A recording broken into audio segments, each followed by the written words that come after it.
Alright, so yun guys, pag-usapan nga natin about nga dito kay Vice Ganda, no? Ito nga yung pagkatanggal ng endorsement niya. I don't know kung ito ba yung McDo. Kasi ang sabi dito, ayan, bagong endorser ng isang fast food chain.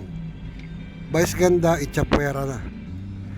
So, yun nga mga kababayan, alam niyo naman na maraming DDS at maraming mga kababayan natin kahit na hindi ho sila DDS hindi ho natuwa dun sa ginawa nito ni Vice Ganda sa kanyang concert, no, sa pambabalahura niya kay Pangulong Duterte, no, kay PRRD. At syempre nakapagtaka lang, no, hindi na siya nadala, di ba? Kung baga palagi siya nagsasabi ng mga word of wisdom, mga salitang napakaganda, pero yung ginagawa niya hindi naman maganda, diba? Tataka din ako bakit tinawag na Vice Ganda to eh. Actually ako tinawag ko akong The Vice kasi I was been a Vice President, diba, ng isang grupo, kaya ho The Vice, hindi ho Vice na ano ha, dahil inimbento lang. Ako hindi ko po alam ba't siya tinawag na ganda hindi naman ho maganda tong taon to eh, diba? Tsaka ito nga diba, bukod nga dyan, di ba, kung matatandaan binalahura din niya si Jessica Soho, di ba? Hindi rin maganda yung ginawa niya kay Jessica Soho. Hanggang ngayon, di ba? Kung titignan niyo yung sitwasyon, talagang hindi siya iniintindi ni Jessica Soho, or kahit yung apology niya, public apology niya, hindi tinanggap.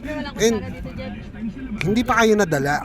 Kumbaga, nawala na kayo ng network noon, di ba?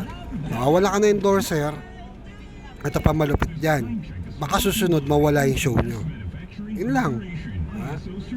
Kaya ingat-ingat din, di ba, sa pagsasalita ng hindi maganda, dahil hindi ho lahat ng ano, diba?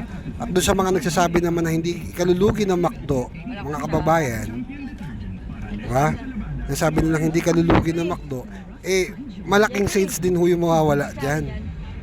Kaya nga ito mga kababayan papakita ko lang sa inyo dahil hindi na siya siguro yung endorser ng McDo. Sabi nila mga DDS daw walang pambili McDo. Gusto niyo palo ko sa inyo to?